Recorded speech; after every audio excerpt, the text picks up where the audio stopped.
안녕하세요. 최근에 나스닥 지수가 갑자기 왜 이렇게 하락했을까? 또 미국 채권 금리는 왜 이렇게 움직이는 걸까? 궁금하셨죠? 오늘 저희가 바로 그 이야기, 여러분이 보내주신 자료들을 바탕으로 한번 깊이 파고들어 보려고 합니다. 네, 5월 21일 새벽에 나스닥이 갑자기 뚝 떨어졌는데 그 배경에 미국 국채 입찰 결과가 있었다면서요. 이게 또 트럼프 행정부 정책 방향하고도 연결된다고요? 복잡해 보이는데 저희가 한번 핵심만 쏙쏙 뽑아서 명쾌하게 정리해 드릴게요. 자, 이걸 한번 자세히 살펴보죠. 우선 그 사건부터 짚어보죠. 5월 21일 새벽 2시쯤 나스닥이 1.4% 하락 마감했단 말이죠. 이게 보니까 미국 20년 만기 국채 입찰 결과 발표 직후였다고요. 네, 맞습니다. 그날 20년물 국채 입찰이 있었는데 결정된 금리가 4.81%였어요. 이게 전월 대비해서 보면 한 0.178%포인트 정도 높아진 수치입니다. 금리가 올랐군요. 네, 그런데 사실 금리 상승폭 그 자체보다도요, 더 중요하게 봐야 할 게 응찰률이라는 겁니다. 응찰률이요? 그게 뭔가요? 그게 뭐냐면 이제 정부가 국채를 이만큼 팔겠다고 내놨을 때 실제로 사겠다고 들어온 돈이 얼마나 되느냐 그 비율인데요. 이게 생각보다 좀 낮게 나왔어요. 평균치보다요. 아하. 그러니까 전 세계적으로 봤을 때 미국 국채를 사려는 수요가 예전 같지 않다 뭐 이런 신호로 읽힐 수 있다는 거죠. 근데 국채 수요가 좀 부진하다는 게 왜 바로 주식시장 하락으로 이어지는 건가요? 그 연결고리가 좀 궁금한데요. 보통은 이제 채권 금리랑 주식 시장은 좀 반대로 움직이는 경향이 있거든요. 네, 그렇죠. 채권 금리가 오른다는 건 상대적으로 안전자산인 채권의 매력이 높아진다는 뜻도 되고요. 또 이게 대출금리 상승 압력으로 작용해서 기업이나 가게에 부담을 줄 수 있거든요. 아, 경기 침체 우려 같은 거요? 네, 맞아요. 그런 우려가 커지니까 증시에는 당연히 부담이 되는 거죠. 특히 이번 입찰은 그 전에 무디스가 미국 신용등급을 강등시킨 이후에 처음 열린 거였고 계속 장기 채권 금리가 중요하다, 안정돼야 한다 이런 얘기를 해왔거든요. 아, 그래서 시장 관심이 더 컸겠군요. 그렇죠. 그러다 보니까 뭐 결과적으로 30년물 금리 같은 경우는 5.1%를 넘어서면서 거의 10년 만에 최고치를 찍기도 했고요. 와, 여러 가지 상황이 정말 복합적으로 작용했네요.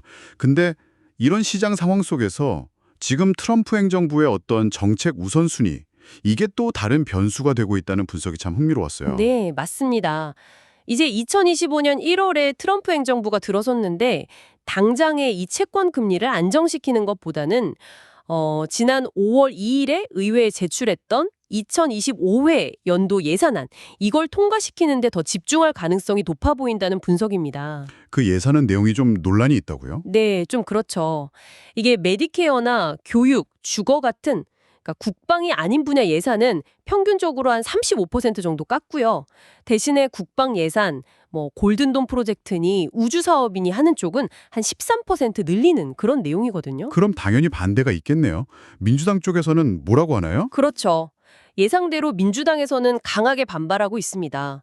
특히 지금처럼 금리가 높은데 이런 복지나 교육 지출을 확 줄여버리면 중산층이나 저소득층 경제에 너무 큰 부담이 될 거다. 이런 이유죠. 하긴 그렇겠네요. 고요. 이 예산안 처리 시한이 오는 9월 30일이에요. 근데 만약 이때까지 통과가 안 되면 미국 정부는 소위 셧다운, 그러니까 정부 기능이 멈추는 상황에 처할 수도 있습니다. 아, 셧다운 압박이 있군요. 네, 이걸 좀 더 큰 그림에서 보면 트럼프 행정부가 예산안 통과를 최우선으로 밀어붙이면서 어쩌면 이 채권 시장 안정 문제는 약간 뒤로 밀릴 수도 있다. 이런 해석이 나오는 거죠. 그래서 당분간은 좀 높은 채권 금리가 유지될 가능성이 크다고 보시는 거군요. 네, 현대로서는 그런 시각이 좀 더 우세한 것 같습니다. 그래서 이 모든 상황이 결국 우리에게 뭘 말해주고 있는 걸까요? 앞으로 좀 뭘 지켜봐야 할까요? 네, 그러니까 결국은 당분간은 좀 높은 수준의 채권 금리가 이어질 가능성에 무게를 둬야 할 것 같고요. 앞으로 나올 여러 미국의 경제 지표들이 이 높은 금리 환경 아래서 어떻게 반응하는지, 뭐 예를 들어 고용이라든지 소비라든지 이런 지표들의 변화를 좀 더 면밀히 지켜봐야 할 시점이라고 생각합니다. 네, 오늘 분석을 한번 정리해보면 최근 나스닥 하락은 단순히 시장 변동성 문제가 아니라 미국 국채에 대한 수요가 좀 약해지고 있다는 신호에서 시작됐고 이게 또 트럼프 행정부의 예산안 처리라는 정치적인 문제와 맞물리면서 당분간 높은 채권 금리 환경이 지속될 수 있다. 뭐 이런 이야기네요. 맞습니다.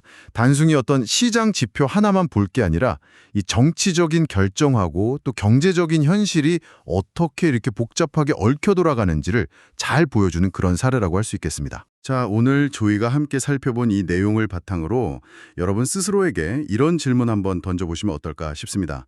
앞으로 몇 달간 이어질 수도 있는 이 높은 미국 채권 금리, 그리고 트럼프 행정부의 예산안 줄다리기, 이게 과연 나의 투자 결정이나 혹은 경제를 바라보는 시각에 어떤 영향을 미칠까? 한번 깊이 곱씹어 볼 만한 질문인 것 같습니다.